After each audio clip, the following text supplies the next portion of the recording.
Trechos de The Joy of Living e The Keto Prosperity. Horizons Fat Marden. Conteúdo. A caça à felicidade. A felicidade pode ser cultivada. Riqueza e felicidade. O sucesso e a felicidade são para você. Como o pensamento traz o sucesso. Outro olhar para a felicidade. A caça à felicidade. Ó, tu que anseias na prisão do real e gritas amargamente aos deuses por um reino donde governar, conhece esta verdade: aquilo que tu procuras já está contigo, aqui ou em lugar nenhum, se ao menos pudesses ver. 2. Nós fomos feitos para ser felizes. Essa é uma poderosa motivação em cada ser humano. Desde a infância, o desejo de diversão, de entretenimento, de brincar, de alegrias que perdurem é muito forte em cada um de nós.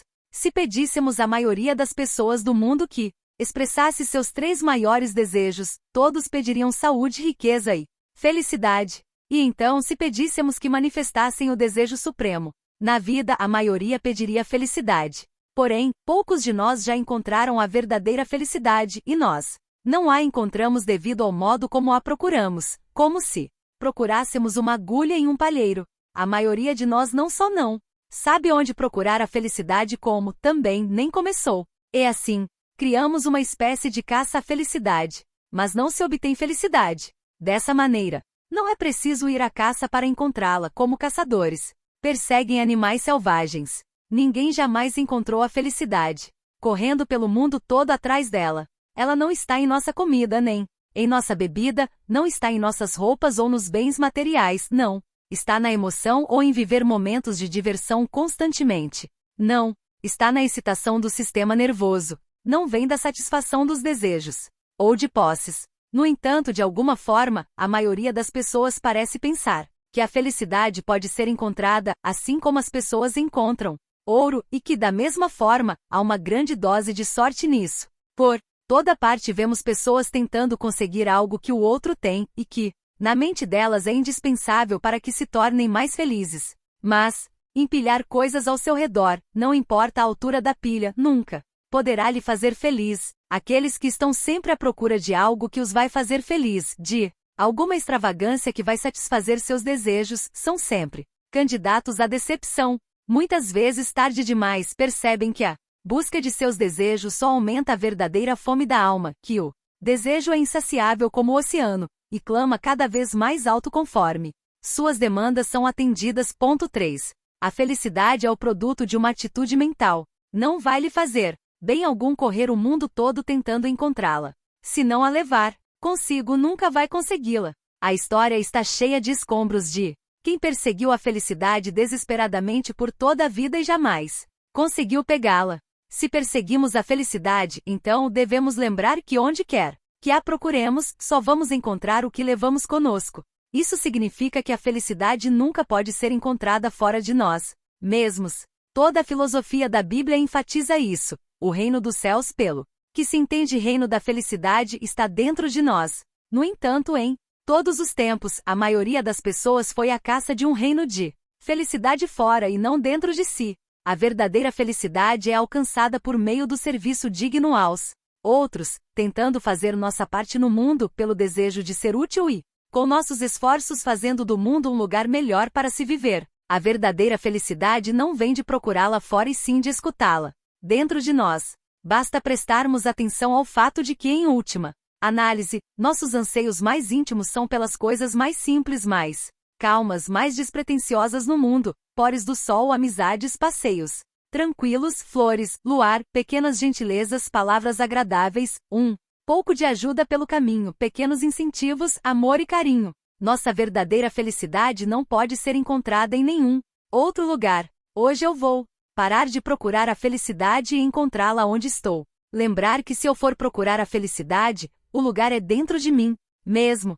Se sua vida não é tão feliz como você gostaria que fosse, se não está tão feliz como gostaria de estar, a felicidade que anseia não está escondida em nenhum lugar fora de você, ela está perdida em algum lugar dentro de si mesmo. Olhe para dentro e descubra o que está impedindo sua felicidade. Lembrar que a verdadeira felicidade não é encontrada procurando desesperadamente a roupa perfeita para vestir em um evento, passeio, uma reunião, etc. Muitas vezes, ficamos presos à ideia de que a felicidade está na busca, na obtenção, na cobiça por alguma coisa que não temos, como uma casa mais bonita para convidar, um novo amigo ou pessoa de quem gostamos para jantar. Se ao menos eu tivesse, dizemos e ficaríamos felizes. Quanta felicidade! Você tirou de si mesmo pensando que é algo que falta? A felicidade pode ser cultivada. Não há dever que subestimemos tanto quanto o dever de ser feliz. Robert Louis Stevenson. Poucas pessoas percebem que a felicidade pode ser cultivada. A maioria parece pensar que o poder de apreciar a vida é, em grande parte, hereditário, que não pode fazer muito para mudar sua situação. Na verdade, referindo-se ao seu próprio caráter, ou ao de outro, muitas vezes as pessoas falam de natureza, como se seu caráter fosse algo intrínseco, invariável. Mas nós podemos aprender, podemos mudar, podemos crescer. Quando o mundo era jovem, o cérebro humano era muito primitivo, porque as exigências sobre ele eram, em grande parte, garantir proteção e a aquisição de alimentos. Mas aos poucos, houve demandas maiores, que exigiram um desenvolvimento mais variado e ele tornou-se extremamente complexo. Cada nova demanda da civilização fez um novo apelo ao cérebro, que respondeu ao chamado e se adaptou às necessidades modernas. Nosso cérebro é muito adaptável, como mostram os efeitos que nossas diversas vocações provocam nele. Cada interesse que temos demanda algo diferente ao cérebro, e ele, portanto, desenvolve as faculdades e as características peculiares a esse interesse. Em outras palavras, o cérebro muda para atender às demandas. Ele se modifica pelas diversas atividades e pelas motivações que lhe apresentamos a fim de lidar com as situações que temos de enfrentar na vida. Por exemplo, a coragem. Muitas pessoas bem-sucedidas foram tão completamente desprovidas dessa qualidade quando crianças que isso chegou a ser uma ameaça às suas carreiras. Sua coragem foi desenvolvida com a ajuda de um treinamento inteligente, cultivando a autoconfiança, mantendo na mente uma sugestão de coragem, a contemplação de atos de coragem. No entanto, enquanto a maioria das pessoas reconhece que é verdade, que o desenvolvimento de uma especialidade em uma carreira requer anos de preparação, e enquanto concorda que certos traços de caráter, como a coragem, podem ser aprendidos, persiste na convicção de que se deve relegar a realização da felicidade, que é importante para elas mais que quase qualquer outra coisa, ao status de acidental, acreditando que isso acontece se acontecer, sem a exigência de qualquer treinamento ou estudo especial, ao passo que tudo mais que vale a pena na vida requer tais dores infinitas. Esquece que a maioria das pessoas infelizes ficou assim gradualmente, desenvolvendo o hábito da infelicidade. Hábito de reclamar, de criticar, de procurar defeitos ou de resmungar por ninharia, e o hábito de procurar pelas sombras são alguns dos piores, especialmente no início da vida, e depois de algum tempo a pessoa se torna escrava deles.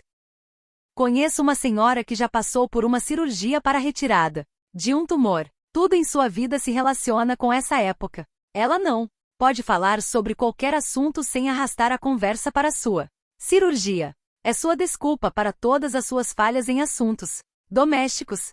Quantas pessoas relutam em abandonar seus problemas? Têm vivido com eles por tanto tempo que se tornaram uma espécie de companheiros. E elas parecem ter um prazer mórbido em entretê-los, em exibi-los e falar deles em todas as oportunidades que têm. Uma das lições mais difíceis da vida é aprender que somos, em grande parte, produto de nosso pensamento, que nosso ambiente, nossa educação, nossos pensamentos recorrentes têm muito mais a ver com os resultados em nossa vida que a hereditariedade. São Paulo foi realmente científico quando disse a seus discípulos: sede transformados pela renovação do vosso entendimento. Romanos 1:2. Assim, podemos educar a força de vontade para focar os pensamentos no lado positivo das coisas, naquilo que eleva a alma, formando um hábito de felicidade e bondade que enriquecerá a vida inteira. Felicidade, disse William George Jordan, é o maior paradoxo da natureza. Pode crescer em qualquer solo, viver sob quaisquer condições. Desafia o ambiente. Vem de dentro. A felicidade não consiste em ter e sim em ser, não em possuir, mas em desfrutar. É o brilho de um coração em paz consigo mesmo. Um mártir na fogueira pode ter a felicidade que um rei em seu trono poderia invejar. O homem é o criador de sua própria felicidade, é o aroma de uma vida vivida em harmonia com altos ideais. A felicidade é a alegria da alma na posse do intangível. É dever de todos cultivar uma natureza feliz e alegre, um olhar bondoso, o poder de irradiar boa vontade com relação a todos. Isso não só iluminará a vida dos outros, mas também o reflexo desse esforço gentil. Também ajudará a desenvolver essa primorosa personalidade, essa beleza de caráter e equilíbrio da alma, essa serenidade, que é a maior riqueza que conhecemos. Seja feliz, exclama um escritor, que é de grande ajuda. Depois de dizer tudo o que há para dizer sobre a tristeza da vida, a decepção e a dor, sobre o egoísmo e o mal que varrem a terra como sombras escuras, sobre a falta de seus dias e a certeza de suas noites, ainda resta a bendita verdade de que o universo palpita com a canção da alegria. Uma das melhores ajudas para o sucesso é adquirir, e quanto mais cedo possível, melhor, o hábito de pensar que o melhor, não o pior, vai acontecer. Que não somos criaturas pobres e miseráveis perseguidas por todos os lados pelos inimigos de nossa vida e felicidade, mas que fomos feitos para ser livres do assédio das preocupações, da ansiedade, de pressentimentos, que não fomos feitos para nos preocuparmos. Cultive uma veia filosófica de pensamento, recomenda ela Wheeler Wilcox. Se você não tem o que gosta, goste do que tem até que possa mudar a situação. Não desperdice sua vitalidade odiando sua vida, encontre algo nela que vale a pena curtir enquanto trabalha constantemente para fazer dela o que deseja. Seja feliz com alguma coisa todos os dias. Para o cérebro, isso é uma questão de hábito, e você não poderá ensiná-lo a ser feliz em um momento se permitiu que ele fosse infeliz por anos. Não devemos permitir imagens sombrias ou discordantes na mente? Imagens de medo, preocupação, egoísmo, ódio ou inveja, mais do que permitiríamos que um ladrão entrasse em nossa casa. Devemos lembrar que esses pensamentos são piores que ladrões porque eles roubam nosso conforto, nossa felicidade e nosso contentamento. Devemos aprender que esses inimigos não têm direito de se intrometer em nossa consciência. Vamos tratá-los como invasores, expulsá-los de imediato e não permitir que pintem suas imagens de desespero em nossa mente, pois é quase impossível excluí-los quando eles entram, mas é relativamente fácil mantê-los fora quando aprendemos o segredo de excluí-los. E qual é o segredo? É o seguinte: pessoas que se habituaram à tristeza ou à melancolia são assim porque esses pensamentos predominam em sua mente. Simplesmente tendo pensamentos opostos, elas poderiam produzir resultados opostos. Nosso estado de espírito é, em grande parte, um hábito mental não muito difícil de ser transformado. A história seguinte é de uma idosa, viúva de um soldado que havia sido morto na Guerra Civil, que foi a um fotógrafo para tirar uma foto. Ela estava sentada diante da câmera com o mesmo olhar severo, duro, ameaçador que causava medo nas crianças que viviam no bairro quando o fotógrafo, tirando a cabeça para fora do pano preto, disse de repente: "Ilumine um pouco seus olhos." Ela tentou, mas o olhar aborrecido e pesado ainda persistia. "Mostre-se um pouco mais agradável", disse o fotógrafo em um tom indiferente, mas de comando, confiante. "Ouça aqui", retrucou a mulher rispidamente, "se acha que uma velha desinteressante pode ter um olhar brilhante, que uma pessoa irritada pode se tornar agradável cada vez que alguém lhe pede, você não sabe nada sobre a natureza humana. É preciso algo de fora para iluminar alguém. Ah, não. Isso é algo que você pode conseguir de dentro. Tente." Novamente disse o fotógrafo bem-humorado. Seu tom de voz e seu jeito incutiram fé naquela senhora, e ela tentou. Novamente, dessa vez com mais sucesso. "Bom, muito bem. Você parece 20 anos mais nova", exclamou o artista ao captar o brilho passageiro que iluminou aquele rosto desbotado. Ela foi para casa com uma sensação estranha no coração. Aquele havia sido o primeiro elogio que ela recebia desde que o marido havia falecido, e deixou uma lembrança agradável. Quando ela chegou ao seu pequeno chalé, ficou se olhando no espelho. "Pode ser que haja algo nele", disse ela, "mas vou esperar para ver a foto." Quando a fotografia chegou, foi como uma ressurreição. Seu rosto parecia vivo, com o perdido fogo da juventude. Ela olhou bem para ele por um longo tempo e então disse com firmeza, deixando claro: "Se eu pude fazer isso uma vez, posso fazer de novo." Indo até o pequeno espelho acima de sua mesa, disse: "Ilumine-se, Catherine", e aquela luz brilhou mais uma vez. "Mostre-se um pouco mais agradável", ordenou, e um sorriso calmo e radiante espalhou-se por seu rosto. Seus vizinhos logo comentaram a mudança que havia ocorrido nela. "Senhora A está ficando mais jovem. Como conseguiu isso?" "É de dentro para fora. É só se iluminar por dentro e se sentir bem. Toda emoção tende a esculpir no corpo a beleza ou a feiura. As preocupações, as paixões desenfreadas, a petulância, o descontentamento, cada ato desonesto, cada mentira, cada sentimento de inveja, ciúme, medo, cada um tem seu efeito no sistema e age de forma deletéria como um veneno ou um deformador do corpo. O professor Henry James de Harvard, especialista em psicologia, diz: cada pequeno golpe de virtude ou de vício deixa sempre sua pequena cicatriz. Nada que já fizemos é apagado, literalmente. Para ser bonito por fora, seja bonito por dentro. Ninguém pode ser realmente feliz ou bem-sucedido se não aprender a se tornar mestre de suas emoções. E o segredo é saber que você mesmo é o poder por trás do cérebro, que é uma ajuda maravilhosa para o autocontrole e a felicidade. Digamos que você não consiga controlar seu temperamento, que a explosão vem antes que tenha tempo de raciocinar. Já pensou que seu cérebro não é você? Que está absolutamente sob seu controle? Que essa grande máquina humana está fora da mente?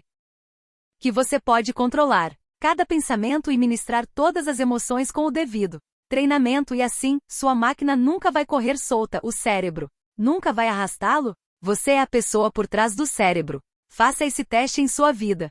Observe que na presença de algumas pessoas você nunca pensaria em perder o autocontrole, independente da provocação. Existe alguém cuja presença evitaria que você perdesse as estribeiras mesmo nas circunstâncias mais provocantes. Todos nós conhecemos um homem ou uma mulher ou algum amigo diante do qual nada no mundo pode nos tirar nosso autocontrole.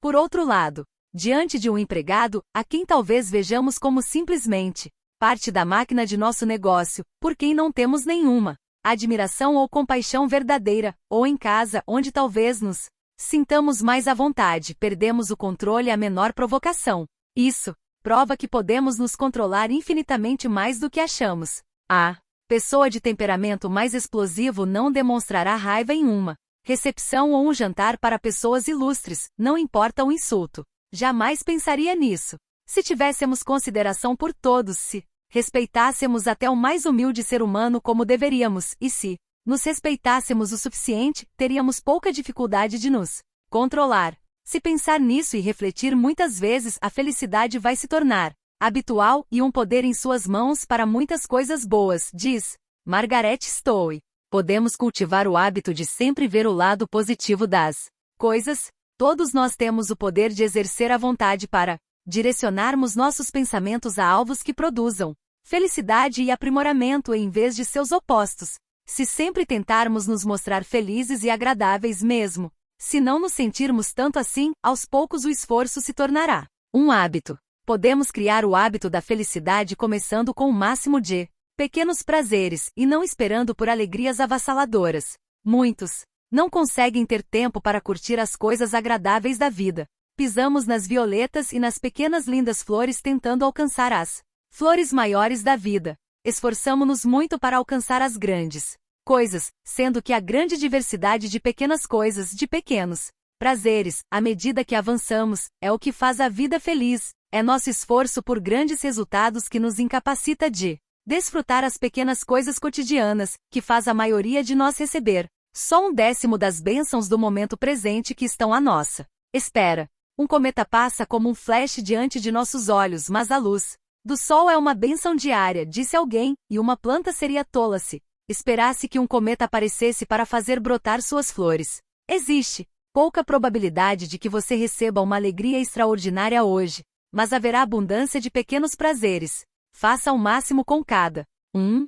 Curta o e-mail amigável que recebeu de manhã, a sala confortável onde você trabalha, o amigo agradável que você conheceu no jantar, a chance que teve de dizer uma palavra de encorajamento ao colega da sala ao lado que está longe de casa. A felicidade não é um mistério, mas também não é uma questão de sorte, como alguns querem nos fazer pensar.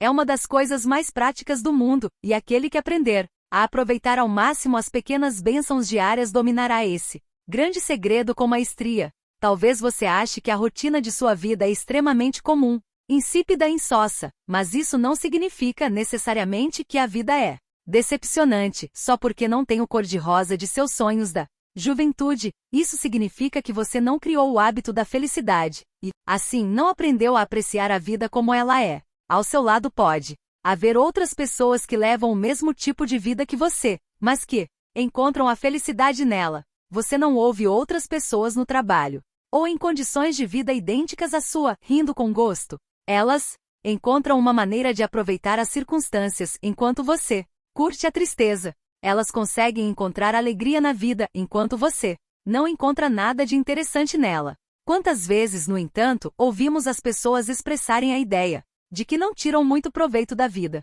É exatamente por ficarem tentando ver o quanto podem tirar da vida que acabam tendo tão pouco. As pessoas que colocam mais de si na vida são as que tiram o máximo proveito dela. Um fazendeiro pode muito bem ficar parado e ver quanto proveito pode tirar de sua fazenda sem semear. São as pessoas que mais dão à vida as que mais proveito tiram dela. Para muitos, a vida parece algo a ser saqueado, em vez de algo a ser cultivado ao máximo. Assim como o fazendeiro vai arar um determinado pedaço de terra de onde tenta extrair sua recompensa, você deve dar o máximo que puder à vida, torná-la o mais rica possível. Coloque amor e contentamento nela, ânimo e serviço altruísta, e então não vai sair por aí reclamando que a vida lhe dá tão pouco que o mundo não tem recompensas para lhe oferecer. A verdadeira felicidade vem do cultivo, do desenvolvimento, do mais elevado que há em nós. O egoísmo nunca pode trazer felicidade porque está constantemente desenvolvendo, ampliando sua natureza.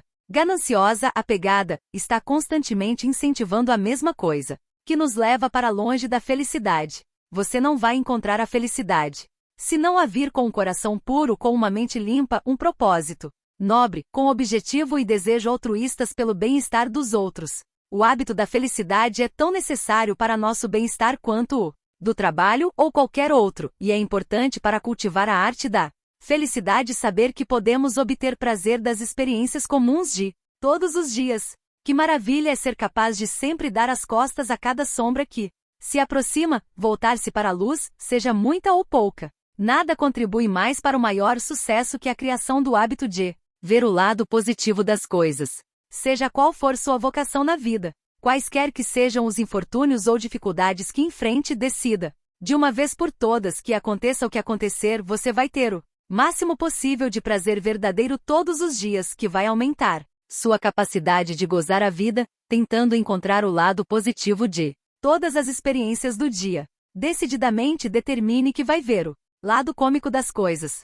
Não importa quão difícil ou inflexível seu ambiente seja, há sempre um lado ensolarado. A capacidade de provocar risos mesmo em situações difíceis vale mais que acumular uma grande fortuna, mas não conseguir fazer as pessoas sorrirem. Decida ser otimista. Não ter nada de pessimista, levar sua própria luz do sol aonde quer que vá. Suponha que o caminho lhe pareça sombrio, que você não veja nenhuma luz, nenhuma abertura. Isso não é garantia de que não há saída, de que não terá nenhuma possibilidade de expressar o que está trancado dentro de você só porque está temporariamente preso a uma situação difícil e não vê como sair dela nesse momento. Espere, trabalhe e tenha fé. Não desperdice seu tempo com um desespero inútil. Cultive a felicidade. Lembre-se, uma porta que se fecha sempre significa que outra se abre. Cultive a felicidade como uma arte ou uma ciência. Tenha tanta vergonha de ser infeliz como de estar sujo.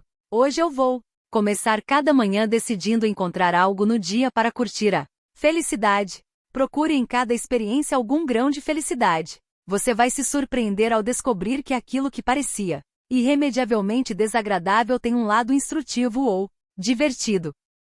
Dar atenção ao quanto tenho para ser feliz, não importa quantos infortúnios tem na vida, neste momento também tem as mesmas estrelas, o sol, a lua, que alguém que você acha que é mais feliz tem as mesmas oportunidades de curtir a beleza, tem as mesmas oportunidades de conhecer alguém e começar uma amizade, um relacionamento afetivo. Teve a mesma oportunidade de comprar este livro. Você tem um teto sobre a cabeça, uma casa aconchegante e água corrente, assim como os outros. Lembrar que se não sou tão feliz como gostaria, sou eu mesmo que estou me prendendo. Hoje vou viver a felicidade em vez da tristeza. Shakespeare escreveu: nada é bom ou ruim, o pensamento é que faz as coisas assim. Não importa o quanto você ache que sua situação é desfavorável, muitas pessoas no mundo teriam inveja do que você tem, das oportunidades que tem. Olhe ao seu redor e recorde a si mesmo tudo que você tem para ser feliz, que faria tantos outros no mundo felizes.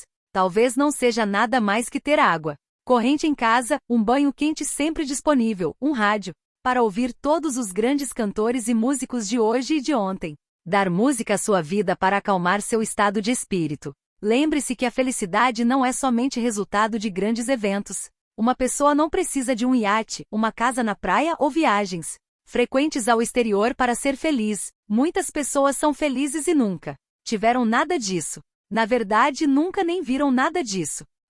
Felicidade pode estar em dedicar algum tempo para brincar com seu bichinho de estimação ou de seu vizinho, em parar e conversar com uma criança, em plantar um jardim e chegar um dia em que as flores em cima da mesa sejam as que você regou e cuidou, e as verduras, aquelas que você nutriu até a maturação, em chamar um amigo para andar de bicicleta ou fazer uma caminhada, ou viajar de carro para qualquer lugar. Lembre que a felicidade não tem de decorrer do fazer alguma coisa. A felicidade pode significar simplesmente tirar uma tarde para ler aquele livro que você vem adiando, para ir ao parque e meditar, para ficar em casa e finalmente limpar a garagem, o sótão, o porão, seu escritório, enfim, qualquer coisa que anda prometendo a si mesmo que faria. Decida ser feliz, pensar no melhor em vez de no pior. Lembre-se do que disse Abraham Lincoln: a maioria das pessoas é tão feliz quanto decide ser. Riqueza e felicidade. O mundo é demais para nós, tarde e breve.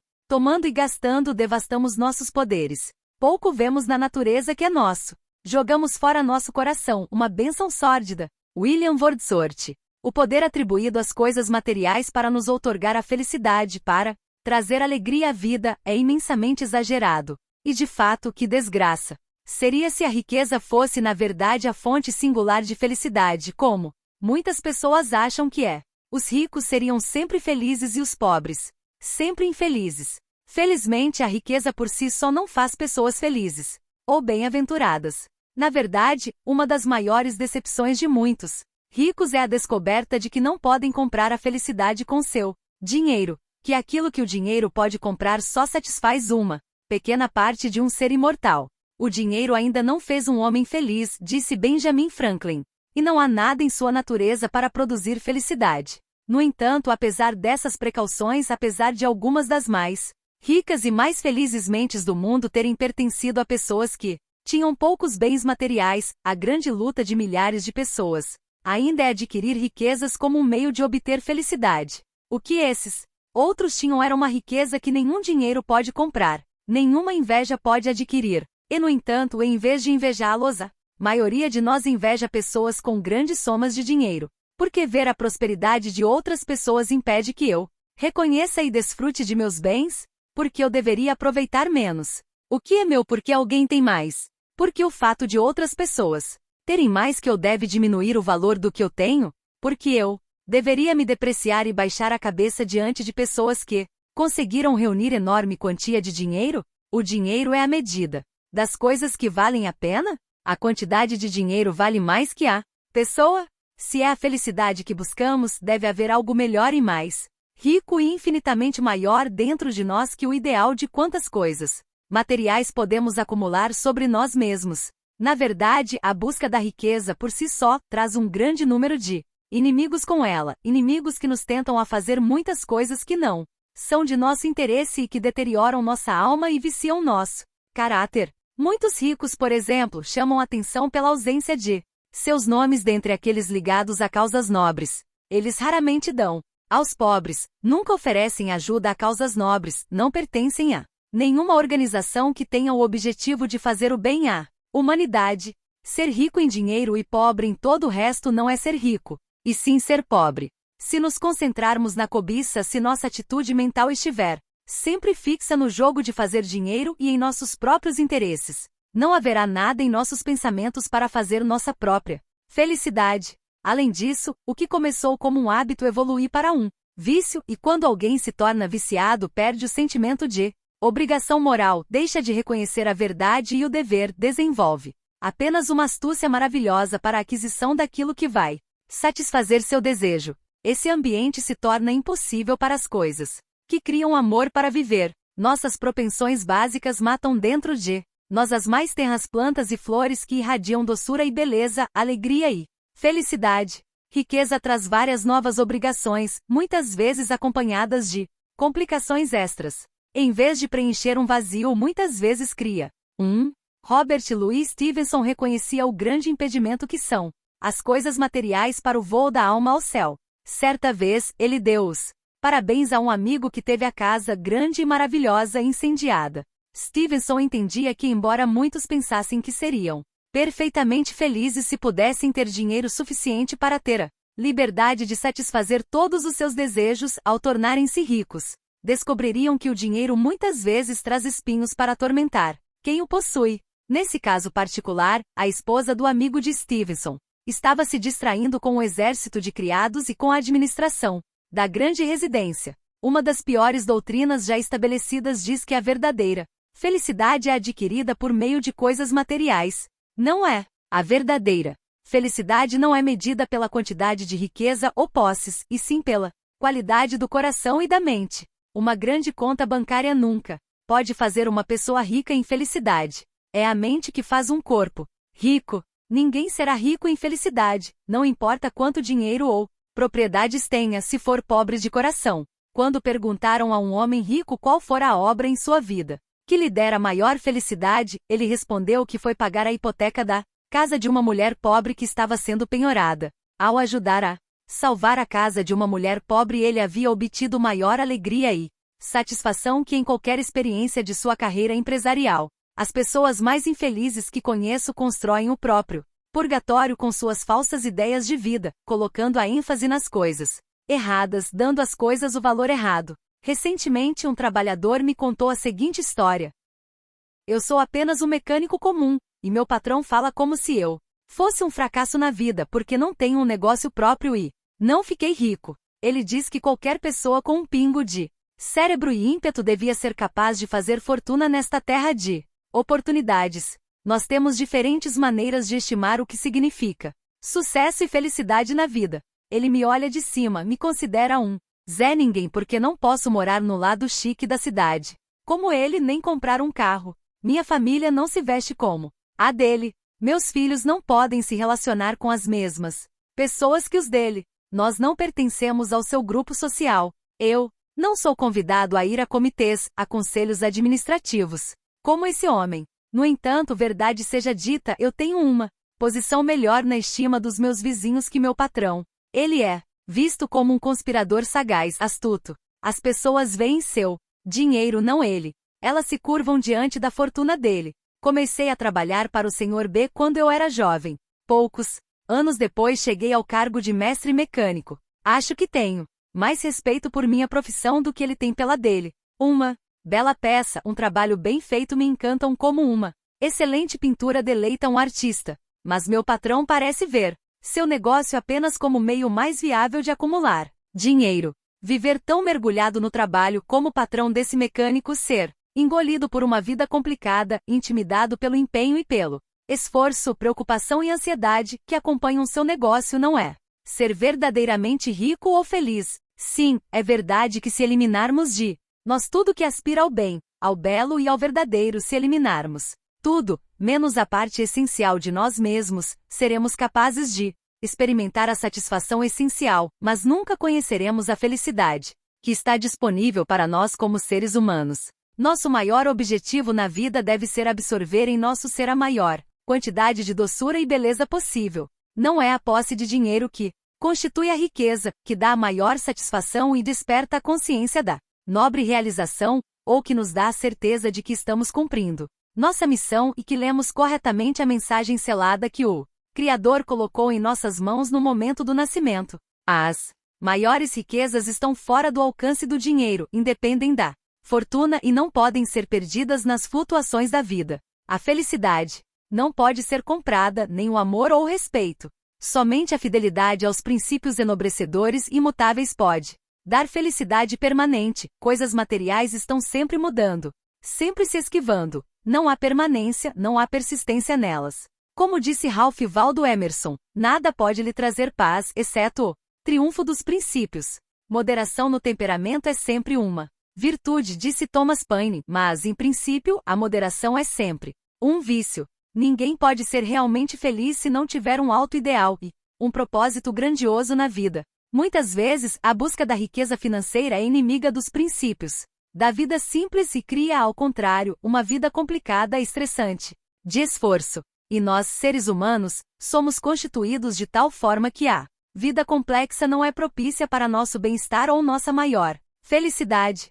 Frequentemente viajo uma longa distância para visitar uma casa muito humilde em Amesbury, Massachusetts. A propriedade inteira não vale mais que algumas centenas de dólares, mas o fato de que John Greenleaf Whittier viveu lá conferiu-lhe um valor absolutamente inestimável. Homens e mulheres atravessam continentes e oceanos para visitá-la. Admiradores entusiastas do poeta levam de lá pedaços de madeira, flores silvestres, folhas e todos os tipos de lembranças para recordar que uma das pessoas de natureza mais nobre viveu lá. Milhares de pessoas neste país veem Whittier, o poeta simples, como um dos mais ricos tesouros que os Estados Unidos já produziram e, ainda assim, do ponto de vista comercial, tudo o que ele deixou no mundo não vale mais que uma canção. E o que é verdadeiro para Whittier é verdade para muitos dos chamados pobres, em cujas casas e vida muitas vezes encontramos mais coisas que inspiram vida nobre, que elevam a vida acima do comum e sórdido e que incentivam a alma a voos mais altos que nas mansões de alguns milionários, onde podemos encontrar uma ostentação de riqueza em finos tapetes e tapeçarias e mobiliário caro. Em outras palavras, uma fortuna em decoração, mas nada que revele qualidades espirituais de vida. Quem insultaria a memória de Whittier perguntando se ele era rico? Quem profanaria o nome de Lincoln perguntando quanto dinheiro ele deixou? E quantos ainda continuam acreditando que podem comprar felicidade? Ninguém ainda conseguiu subornar a felicidade real. Ela tem um preço e tanto pobres quanto ricos podem obtê-la. É loucura pôr tanta ênfase no dinheiro e no que ele pode fazer. Com o dinheiro podemos talvez comprar prazeres momentâneos, mas dedicar toda uma vida à busca do dinheiro para esses momentos fugazes de recompensa é confundir prazer com felicidade. Não quero sugerir que a riqueza e a prosperidade são erradas, que pobreza é nobre ou que todos os ricos têm caráter ignóbil.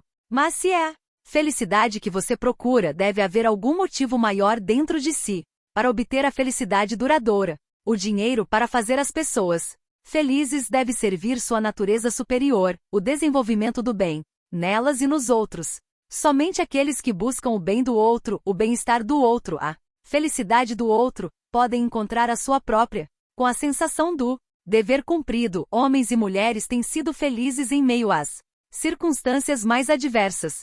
Sem isso seriam miseráveis apesar de terem suprido todas as carências mundanas. Só a riqueza da alma, a generosidade desinteressada, o amor ao próximo, as mãos que ajudam e os corações que se compadecem, constituem verdadeiras riquezas e preenchem quem os possui com a alegria de quem sabe que está cumprindo seu verdadeiro propósito na vida. O coração humano será sempre faminto. Infelicidade é a fome de cobiçar, de perseguir, de obter. Felicidade, por outro lado, é a fome de dar. Ambas têm fomes gêmeas.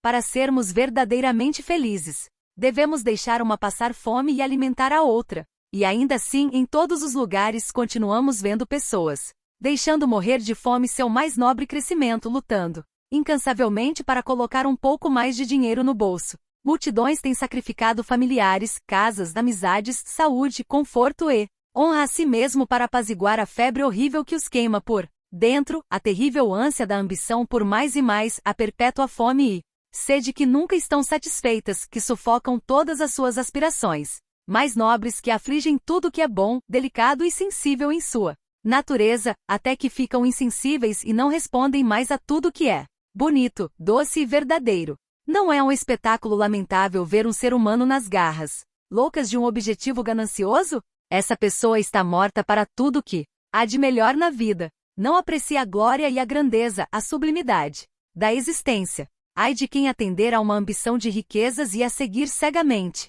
De quem esperar que ela lhe dê paz de espírito quando se realizar. Quanto mais avidamente uma ambição é alimentada, mais voraz é seu apetite. É como a água de fogo na história encantada. Quanto mais a vítima bebia dela, mais ardia sua febre.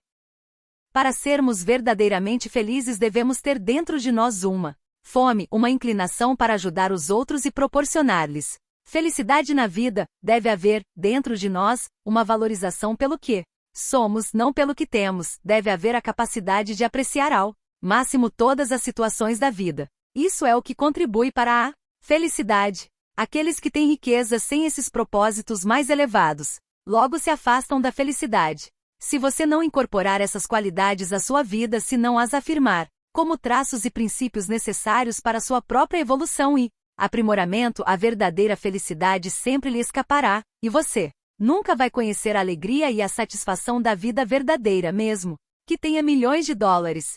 Hoje eu vou examinar minhas prioridades. Você está dando mais importância a fazer dinheiro do que a entrega de si mesmo? Cancela ou adia o tempo e o carinho para sua família, pedindo-lhes que entendam que seu trabalho exige muito de você?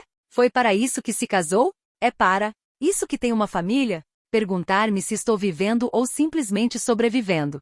Neste último caso, o que pode fazer para mudar? Anotar meus princípios mais profundamente arraigados e depois ver se estou comprometendo qualquer um deles com meu trabalho, a fim de ganhar dinheiro. Em caso afirmativo, o que pode fazer para restaurar o equilíbrio, para restabelecer a proeminência de seus mais caros princípios, aqueles que fazem que você se sinta útil, rico de espírito, e não apenas de dinheiro? Ver se estou usando o dinheiro que ganho para gerar felicidade ou apenas para satisfazer um prazer, um desejo.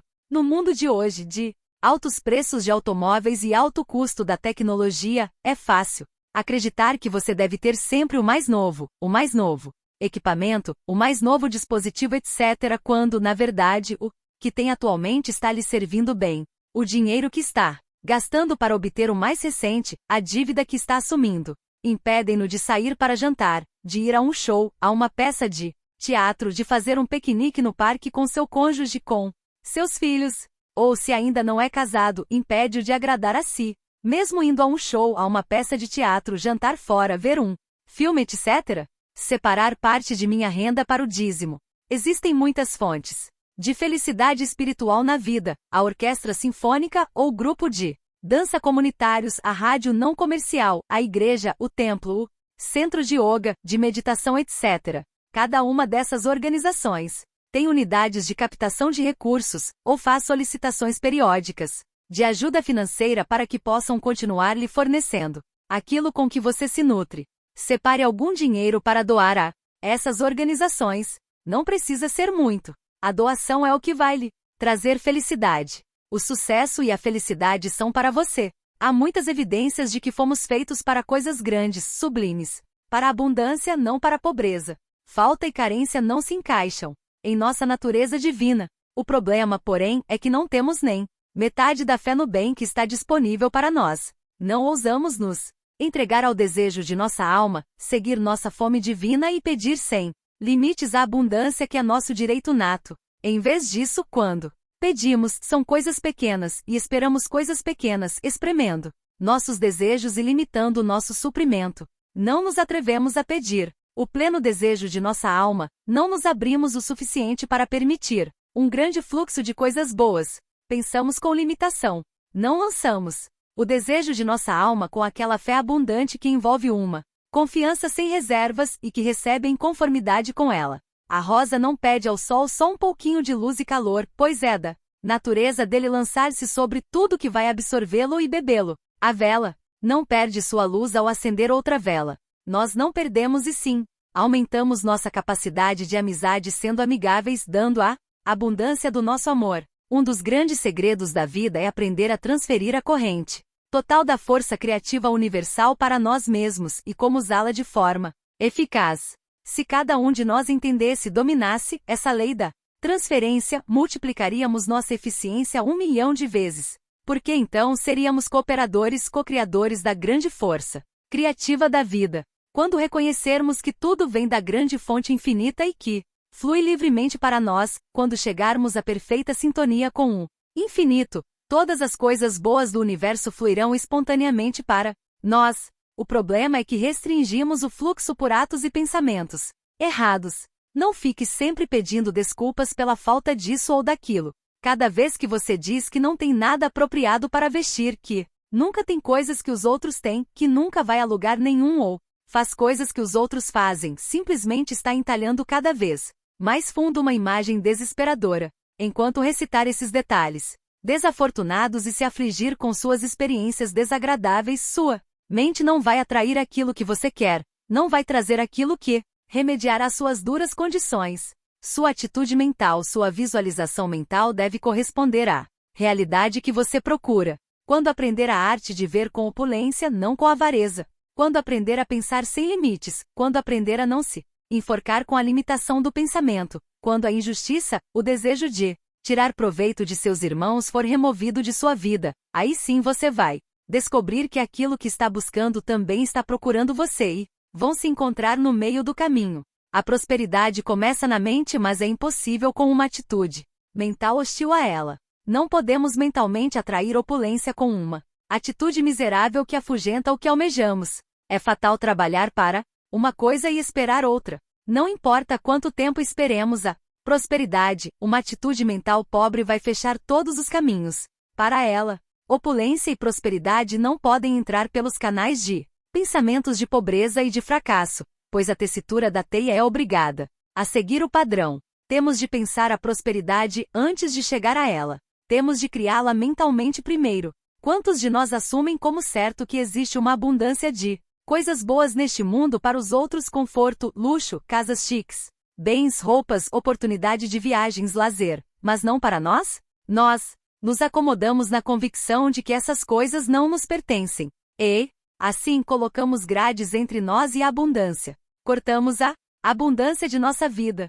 Tornamos a lei do suprimento inoperante para nós, fechando-nos para ela. A limitação está em nós mesmos, não na vida. Uma das maiores maldições do mundo é a crença na necessidade da pobreza. A maioria das pessoas tem forte convicção de que alguns devem necessariamente ser pobres, e muitos acreditam que nasceram para ser pobres. Mas ninguém precisa ser pobre no planeta. A Terra está cheia de recursos que ainda quase não tocamos.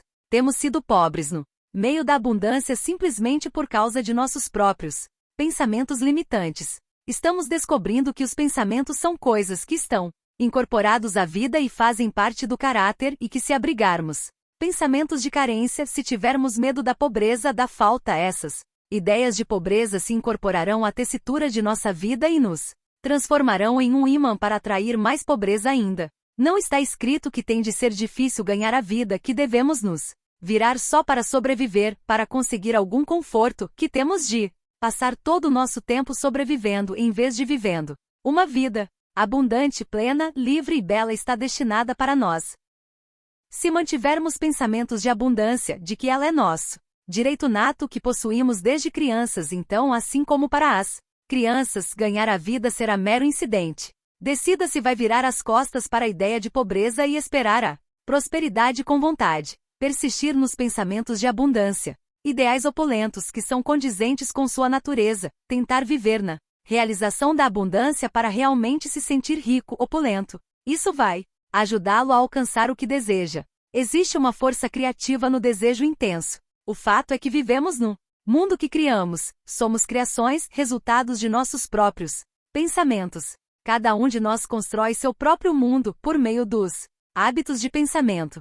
Podemos nos cercar de um entorno de abundância ou de carência, de plenitude ou de necessidade. Fomos feitos para aspirar, olhar para cima, não para baixo. Fomos feitos para coisas grandiosas, não para viver apertados na pobreza. Não é a vida ou as circunstâncias, e sim a atitude da pobreza, a estreiteza de nosso pensamento que nos limita. Se aprendermos a confiar, sem reservas, que a vida é uma fonte de suprimento infinito que sempre dispõe de tempo de plantio e de colheita, nunca saberemos o que é necessidade. Mas a maioria de nós não tem boas opiniões acerca de nossas possibilidades. Não esperamos nem metade de nós mesmos. Não exigimos a abundância que nos pertence, por isso, a pobreza, a falta de plenitude, a incompletude de nossa vida. Não exigimos o suficiente. Ficamos satisfeitos com muito pouco das coisas que valem a pena. A intenção era que vivêssemos uma vida abundante, que tivéssemos muito de tudo que é bom para nós. Ninguém está destinado a viver em situação de pobreza e miséria. A falta de qualquer coisa desejável não é natural da constituição de qualquer ser humano. Pense que você é uno com aquilo que quer, que está em sintonia com isso, de modo a atraí-lo. Mantenha sua mente concentrada nisso, vigorosamente. Nunca duvide de sua capacidade de obter o que deseja. E então vai seguir em direção a isso. A pobreza é mais frequentemente uma doença mental. Se você sofre com ela, se é uma vítima dela, vai ficar surpreso ao ver quão rapidamente sua condição vai melhorar quando mudar sua atitude mental. Em vez de manter uma imagem limitada de pobreza, volte-se e fique de frente para a abundância e a fartura, a liberdade e a felicidade. A prosperidade vem por meio de um processo mental perfeitamente científico. Aqueles que se tornam prósperos acreditam que serão prósperos. Eles creem em sua capacidade de ganhar dinheiro. Não. Começam com a mente cheia de dúvidas e medos, o tempo todo falando de pobreza, pensando em pobreza, andando e se vestindo como mendigos. Eles se voltam para aquilo que estão tentando e estão determinados a obter, e não admitem a imagem oposta em sua mente. Multidões de pessoas neste país trabalham duro, mas perderam a esperança, a expectativa de prosperidade. Algumas se mantêm pobres por medo da pobreza, concentrando-se na possibilidade de passar necessidade de não ter o suficiente. O terror da pobreza, a preocupação constante em pagar as despesas, medo de que a terrível época de vacas magras vai não só fazê-lo infeliz, mas também desqualificá-lo para se colocar em uma condição financeira melhor. Carregando esse tipo de pensamentos, você está simplesmente aumentando uma carga que já é muito pesada. Não importa quão sombrio seja o prognóstico ou quão aparentemente limitado seja seu ambiente, recuse categoricamente ver tudo aquilo que seja desfavorável para você, qualquer condição que tenda a escravizá-lo, qualquer coisa que possa impedi-lo de expressar o melhor que há em você. Baseados em qual filosofia podemos esperar que pensamentos de pobreza, de carência e necessidade produzam prosperidade? Nossas condições serão correspondentes a nossas atitudes e ideais. Temos tendência a obter o que esperamos, e se não esperarmos nada, não receberemos nada. O rio não pode subir mais alto que seu manancial. Ninguém que espere permanecer pobre pode se tornar próspero. Não diga a si mesmo: qual é a utilidade disso? As grandes fusões de empresas estão engolindo as chances. Em pouco tempo a maioria vai ter de trabalhar para poucos. Não acredito que nunca vou fazer nada além de levar uma vida simples de uma maneira humilde. Nunca vou ter uma casa e as coisas que os outros têm. Estou destinado a ser pobre, um Zé Ninguém. Você nunca vai chegar a lugar nenhum com essas ideias. Quem espera prosperidade está criando dinheiro em sua mente sem parar, construindo mentalmente sua estrutura financeira. Antes de tudo, deve existir uma imagem mental de prosperidade. Um edifício, afinal, é construído primeiro com todos os seus detalhes na mente do arquiteto. O empreiteiro só coloca as pedras, os tijolos e os outros materiais em torno da ideia. Todos nós somos arquitetos. Tudo que fazemos na vida é precedido por algum tipo de plano. Não é preciso ser uma grande pessoa para colocar o material em volta da ideia para criar a imagem mental. Isso não é um sonho ocioso, é um planejamento mental, uma construção mental. O verdadeiro sonhador é o crente, o empreendedor. Pobre não é só aquele que tem pouca ou nenhuma propriedade, e sim aquele que é pobre de ideias, de compaixão, de poder de apreciação, de sentimentos. Os verdadeiramente pobres são aqueles que cultivam opiniões pobres de si mesmos, de seus próprios destinos, de suas habilidades para ir além, que cometem o crime da autodepreciação. O que nos faz pobres é a penúria mental. Os grandes realizadores fazem relativamente pouco com as mãos, eles constroem com o pensamento. São sonhadores práticos. Sua mente alcança o oceano infinito de energia e cria suas oportunidades, assim como a semente alcança o solo fértil infinito à sua volta e faz brotar a árvore. Para sermos prósperos devemos assumir uma atitude próspera. Saber poupar não se compara com a eficácia dos resultados da obediência às leis da opulência. Devemos pensar de forma opulenta. Nossa atitude mental em relação àquilo que nos esforçamos para conseguir e o esforço inteligente que aplicamos para realizar esse desejo são, em última análise, a medida de nosso alcance. Devemos nos sentir opulentos no pensamento. Devemos exalar confiança e segurança em nosso próprio comportamento e jeito de ser. Vamos na direção de nosso foco. Se nos concentrarmos na pobreza, se carência e necessidade predominam em nosso pensamento, o resultado será condições miseráveis. Antes que possamos vencer a pobreza na vida, temos de vencer a pobreza mental. Como o pensamento traz o sucesso? Uma pessoa forte, hipnotizada na crença de que não pode se levantar da cadeira, torna-se impotente para fazê-lo até que se livre desse Pensamento. Uma pessoa frágil revigorada pela necessidade de salvar uma vida pode carregar outra mais pesada que ela mesma para longe do perigo. Ambas as situações poderiam, em algum sentido e com razão, ser qualificadas como estritamente físicas, mas, nos dois casos, a atitude mental e não a capacidade física foi o que determinou o resultado. Quando, portanto, uma tarefa a ser feita depende somente de uma atividade mental, como a maioria dos tipos de sucesso, o poder do pensamento e a atitude mental para conseguir resultados deve ser muito maior. Eu gostaria que fosse possível impressionar todas as pessoas com um imenso poder que a mente tem para realizar o sucesso. Todos os conquistadores do mundo, seja nos campos de batalha, nos negócios ou em lutas morais, venceram devido ao espírito com que fizeram o que tinham de fazer. A crença em limitações ambientais, a convicção de que não podemos mudar nossa situação, que na verdade somos vítimas das circunstâncias, é responsável pelo enfraquecimento de nossas faculdades de conquistas e a sabotagem de nossa capacidade executiva, o que causa trágicos e incalculáveis fracassos, bem como grande parte da pobreza e da miséria da humanidade. Essa crença é, infelizmente, a norma, embora produza condições anormais. Dominar nossas próprias circunstâncias é nosso direito nato, mas adotamos a fraqueza e a limitação. Temos reivindicado a pobreza, a miséria e a escravidão no lugar de riquezas, felicidade e liberdade. Mas como podemos sair da miséria se não pensarmos e acreditarmos que podemos? Existe alguma ciência que permita podermos quando pensamos que não podemos? Existe alguma filosofia segundo a qual se pode subir sem olharmos para cima? Existe alguma maneira pela qual se pode ter sucesso quando se pensa, fala e vive o fracasso? Nós não podemos seguir em direções opostas ao mesmo tempo, enquanto não apagarmos as palavras destino, não posso e dúvida de nosso vocabulário. Não poderemos subir, não poderemos ficar mais fortes enquanto abrigarmos crenças acerca de nossa fraqueza. Não poderemos ter certeza na presença da dúvida, não poderemos ser felizes enquanto vivermos em nossas misérias e infortúnios.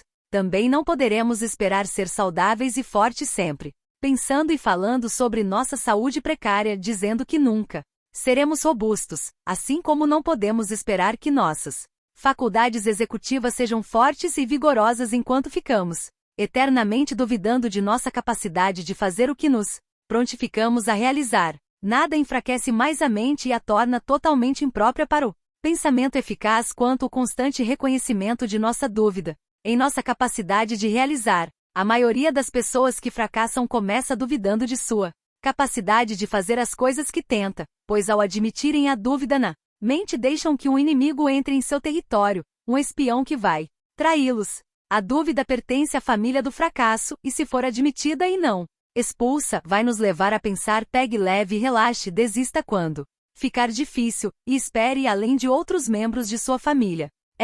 Quando essa família entra na mente, atrai outras qualidades como elas, é aí que reside o fim da ambição. Seus anseios de prosperidade e de realização serão todos inúteis enquanto você cultivar esses pensamentos. Eles vão esgotar sua energia e destruir seu poder de atrair o sucesso. Fracasso em breve estará em ascensão em sua mente e em suas ações. No momento em que admitir fraqueza, em que confessar a derrota, acabou. Não há esperança para a pessoa que perdeu o vigor, que desistiu da luta. Não há nada que se possa fazer. Se mantivermos eternamente o pensamento de que estamos acabados, e que não podemos nos levantar, que o sucesso é para os outros, não para nós, nos ajustaremos a esses pensamentos e tornaremos impossíveis quaisquer outras condições diferentes dessas que pensamos. Como alguém pode esperar ter sorte se está sempre falando de seu azar? Enquanto pensar que é um pobre verme miserável, é isso que você vai ser. Você não pode ir acima de seu pensamento, não pode ser diferente de sua concepção de si mesmo. Se você realmente acredita que é azarado, assim será. Não existem remédios ou influências no mundo que o possam afastar dessa condição enquanto você não mudar seu pensamento, e uma reversão do pensamento trará uma reversão das condições do corpo, tão certo como o sol e a chuva fazem abrir as pétalas de um botão de rosa. Não há nenhum mistério nisso, é puramente científico. Pessoas que fazem grandes coisas são poderosas em suas afirmações. Elas têm enorme capacidade positiva, não sabem o que significa negativo. Seu poder de afirmação e sua convicção na capacidade de fazer São tão fortes que o contrário não acontece com elas. Quando decidem fazer uma coisa, têm certeza de que vão conseguir fazê-la. Elas não estão cheias de dúvidas e medos, não importa quanto os outros possam zombar e gritar maluco. Na verdade, quase todos os grandes homens e mulheres que têm impulsionado o progresso já foram chamados de excêntricos. O mundo os chamou de sonhadores. No entanto, devemos às bênçãos da civilização moderna à confiança sublime de tais homens, mulheres em si, na fé indomita em sua missão que nada poderia abalar. Se Copérnico e Galileu houvessem desistido quando foram denunciados como excêntricos e insanos, a ciência de hoje é construída sobre a confiança inabalável deles de que o mundo era redondo e que a Terra girava ao redor do Sol, em vez de o Sol ao redor dela. A colossal fé em si mesmo muitas vezes estimula o antagonismo e até mesmo a ridicularização, mas é uma qualidade essencial para toda grande conquista. Sem essa fé sublime, essa confiança na missão, como poderia a frágil donzela aldeã Joana d'Arc conduzir e controlar o exército francês? Sem esse poder, como ela poderia ter liderado aqueles milhares de homens valentes como se fossem crianças? Essa confiança divina multiplicou seu poder 1000 vezes e até o rei lhe obedeceu. A autoconfiança, a confiança absoluta é uma força criativa que gera, produz e realiza, ao passo que a falta de confiança derruba, aniquila e destrói. Uma forte fé em si mesmo, ao eliminar dúvidas e incertezas, faz maravilhas ao poder de concentração, porque retira os motivos de distração. Torna possível uma constante impulsão para a frente sem dispersão de energia. Pessoas bem-sucedidas em todos os tipos de empreendimentos têm esse espírito de afirmação invencível, ao passo que se analisarmos os fracassados, veremos que a maioria não tem muita fé em si mesmo não. Tem a abundante autoconfiança que marca as pessoas bem-sucedidas. A mente não pode agir com vigor na presença da dúvida. Uma mente vacilante torna a execução vacilante. Deve haver certeza ou não haverá eficiência. O ignorante que acredita em si mesmo, que tem fé em que pode fazer aquilo a que se comprometeu, muitas vezes põe no chinelo os eruditos, em quem o excesso de cultura e perspectivas mais amplas costumam provocar um aumento da sensibilidade, uma diminuição da autoconfiança e fraqueza de decisões, pela constante comparação de teorias conflitantes. Nunca permita que você ou qualquer outra pessoa abale sua confiança em si mesmo, que destrua sua autossuficiência, pois isso é o fundamento de toda grande conquista. Quando a confiança acaba, toda a estrutura cai. Se tiver confiança, ainda há esperança para você. Autoconfiança, fé inabalável e sem limites em si mesmo, que às vezes equivale à ousadia, é absolutamente necessária em todos os grandes empreendimentos. Outro olhar para a felicidade. Tinha aquela indefinível beleza que resulta da alegria, do entusiasmo, do êxito e que é nem mais nem menos a harmonia entre temperamento e as circunstâncias.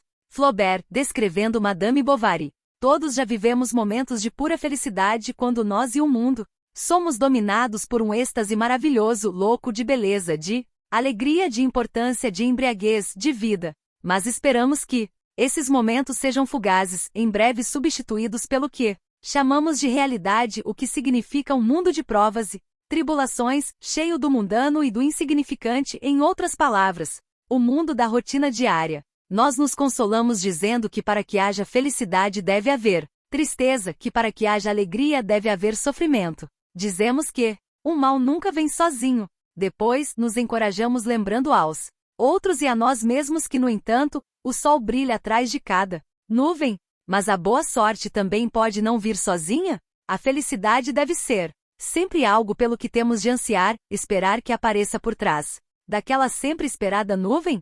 Se é possível viver em um mundo de felicidade e beleza por 5, 10 ou 20 minutos, não é possível prolongar esse tempo e viver sempre em um mundo assim? Nós buscamos o que pensamos ser um mundo encantado de felicidade, mas a maioria de nós busca da mesma forma que o menino da história seguinte. Um pobre menino, como conta essa velha história, vivia em um pequeno chalé desgastado pelo tempo no topo de uma colina. Era um garoto sonhador, e todas as noites, ao pôr do sol, sentava-se na porta olhando para o vale abaixo, fascinado por uma bela casa bem longe, que tinha janelas douradas maravilhosas que brilhavam à luz do sol que se extinguia. A visão da casa do vale sempre o enchia de anseio.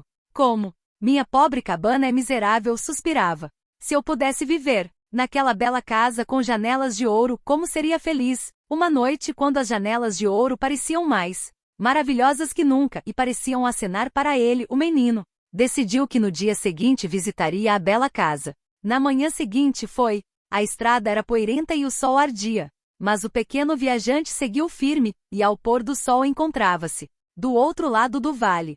Mas o que ele ficava olhando de sua choça era apenas um velho celeiro em ruínas. E as janelas maravilhosas não eram de ouro e sim de vidro comum, e sujo e quebrado. Também, o que teria acontecido com a bela casa que ele havia visto do topo da colina? Cansado e com sede, o menino se jogou no chão e chorou amargamente. Finalmente, levantando a cabeça e olhando para o alto do vale, viu, em meio às lágrimas, sua própria casinha no cume do morro. E eis que as janelas eram um flamejante pedaço de ouro. Como somos iguais a esse menino!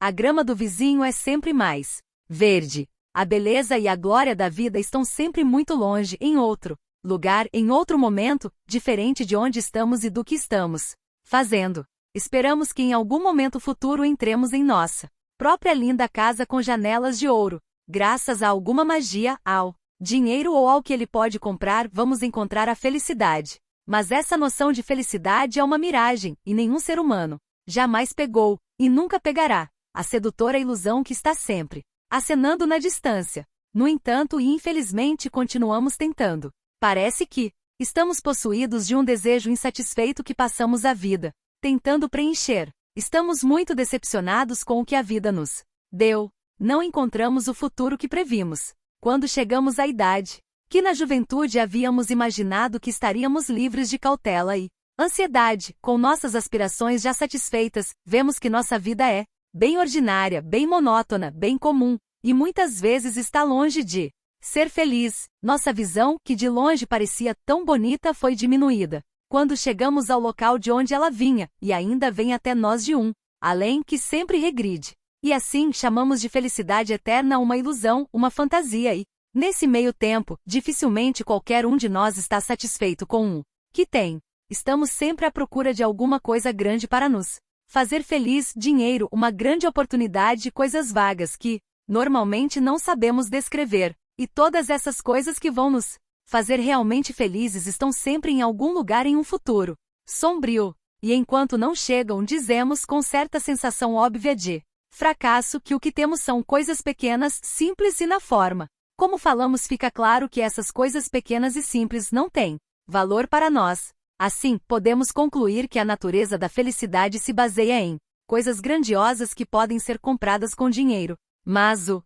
dinheiro nunca teve a fama de comprar felicidade. Quantas músicas nos dizem isso? No entanto, continuamos nos acotovelando pela vida, lutando desesperadamente para nos apossarmos das coisas que acreditamos que nos farão felizes, e eis que, na maioria das vezes, no momento em que as conseguimos, desaparece o encanto com que nossa imaginação as havia revestido. Quantas vezes achamos que o bem material que desejávamos ontem não é o mesmo hoje? Ele não dá o prazer que prometeu. E por isso não estamos mais perto da satisfação que antes.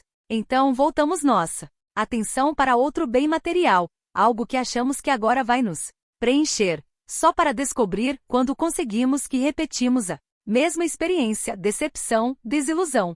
Ele não preenche o vazio em nosso coração, não satisfaz a fome interna de nossa alma. Não conseguimos ser felizes com as coisas do jeito que elas são. Por isso, estamos sempre lutando pelo que não temos. No entanto, a maioria de nós realmente não sabe pelo que luta. Quantas pessoas insatisfeitas que você conhece poderiam lhe dar uma ideia clara e consistente de que coisa, que condição poriam fim à infelicidade delas?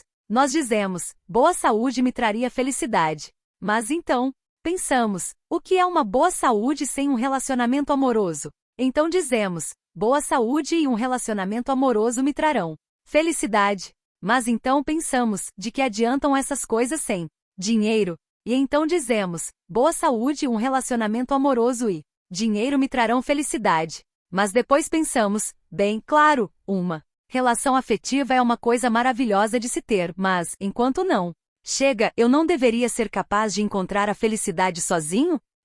Assim indefinidamente vamos perseguindo nossos próprios pensamentos, na esperança de que eles nos revelem o que é nossa Felicidade.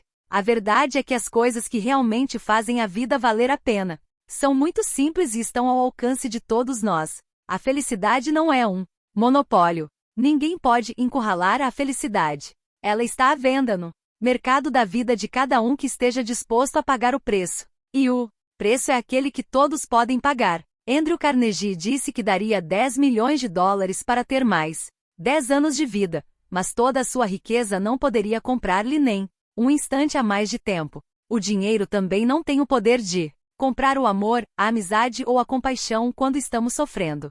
As coisas mais doces, mais desejáveis que conhecemos podem ser compradas simplesmente com algo acessível a todos nós, a bondade e a disposição de valorizar. A luz do sol, com sua química maravilhosa, opera milhões de milagres a cada momento em mudinhas, enquanto pinta imagens de cores gloriosas nas flores, nas plantas, na paisagem.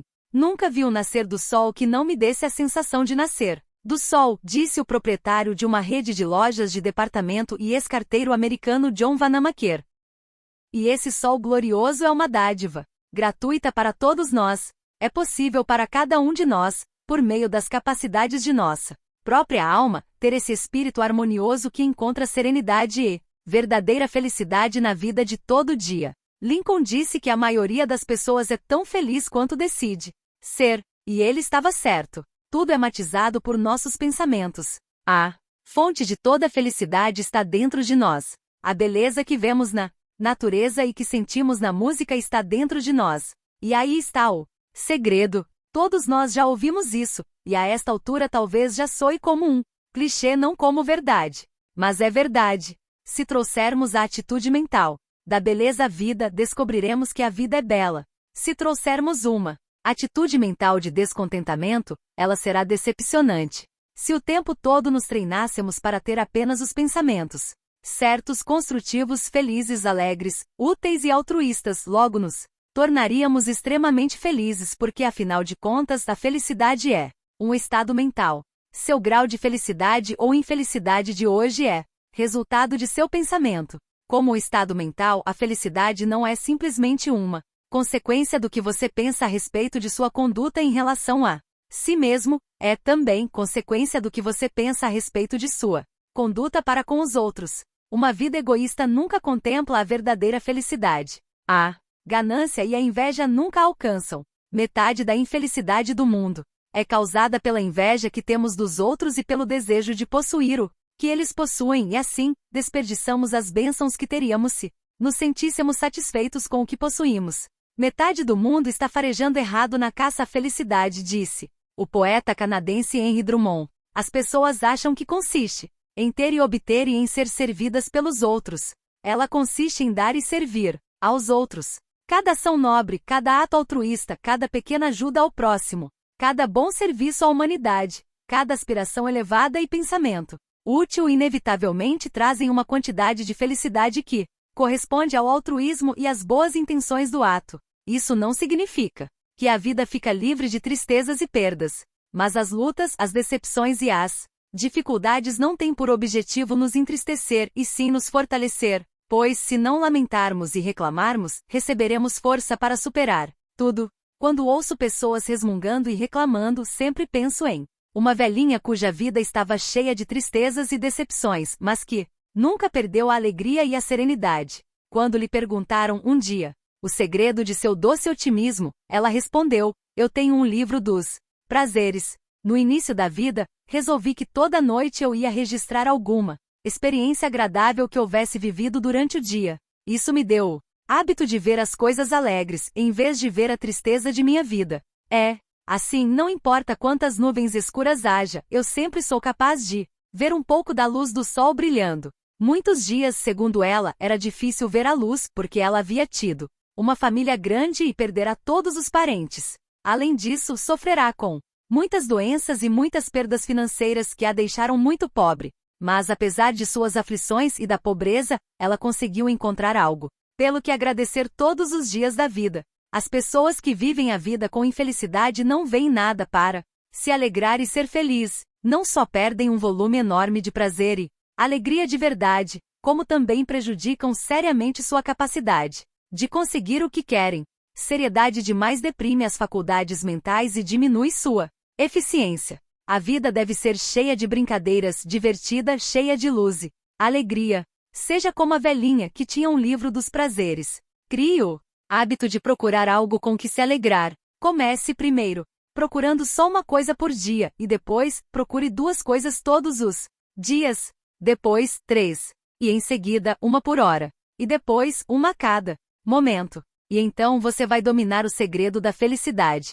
Hoje eu vou ouvir meu coração em vez de as pessoas no mercado quando quiser saber mais sobre felicidade. Parar de desejar a felicidade e começar a vivê-la. Começar a me esforçar para viver de acordo com as palavras de William Henry Channing. Viver contente com poucos recursos. Buscar elegância em vez de luxo. Requinte em vez de moda. Ser digno não respeitável. E rico não endinheirado. Estudar muito. Pensar calmamente. Falar gentilmente. Agir com franqueza. Ouvir estrelas e pássaros pequeninos e sábios com o coração aberto. Suportar todos alegremente. Fazer tudo bravamente. Esperar oportunidades. Nunca ter pressa. Lembrar as palavras de A Oração da Serenidade de Reinhold Niebuhr.